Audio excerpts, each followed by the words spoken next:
G'day and welcome back to another episode of Tomo's Tune-Ups, proudly sponsored by Minisport. On this episode we are talking about the engine and block gasket kit, which is this kit available just here.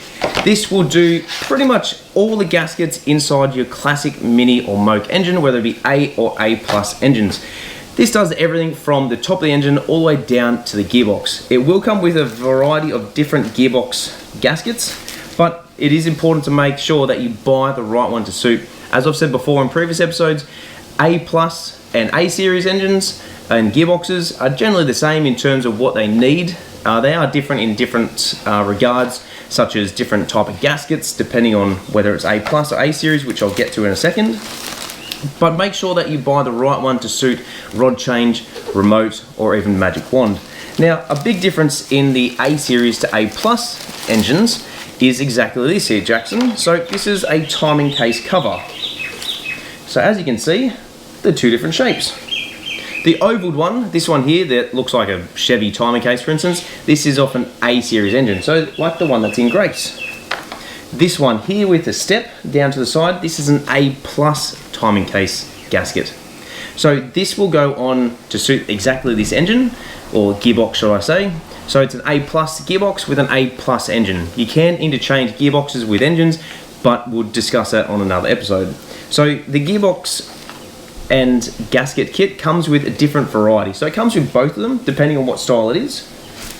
Also a couple of different ones inside there, including the competition seal that is known as a rear main, as well as a half moon seal as well. This one goes on this side of the gearbox just here. We have discussed the half moon seal. You can opt to get this as a soft seal or as a hard back seal. So feel that, see how firm that is.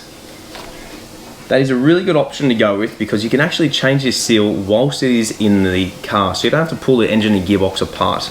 It does come with a new front crank seal, rocker cover, gasket, push rod covers as well. These are the upgraded silicone ones compared to the cork gasket, so make sure you replace those if it has it. This A+ engine doesn't actually have push rod covers at the back because it is a later one. We believe it to be about a 90s model, so there are a couple of slight differences.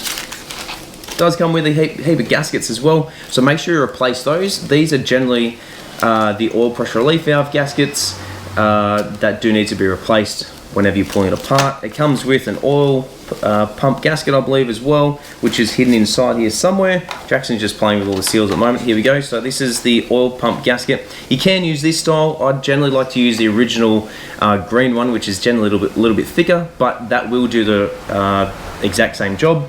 Comes with a water pump gasket as well. I generally like to use, once again, the green one or the original style. That's just personal preference. And also it comes with a few other seals here as well. So depending on what style gearbox you have, it'll just come with the basic ones. There is an O-ring that goes between the gearbox and the engine. You do need to make sure that you replace, and in doing so, make sure it is fitted correctly and any other seals on there that you replace it during the meantime. There are a couple of different O-rings as well that you can see gearbox rebuilds on how to do it on my channel, in which we talk about when to replace them and how to do it. So make sure you do it step by step, put it all categorized to the side when you're rebuilding it. That way you can ensure that anything you've taken off, you can replace, and if you're unsure, throw it over your shoulder, get a new one, and put the right one in there, because the last thing you want to do is put it all back together and it leak again. So do the job right once. This kit is worth a fair amount of money. It's generally around $100, I think, from memory. If that's the case, buy one, and therefore it'll do essentially everything you need. Anything it doesn't have, you can just buy it along the way, and all these components are available individually, especially something like this. This is a transfer case gasket between the gearbox and the block. So, hope you've learned something. There are a bunch of different parts in this. Make sure you check them out at www.minisport.com.au, and if you're unsure, hit them up at the phone number listed behind me, and I'll catch you on the next episode of Tomo's Tune-Ups.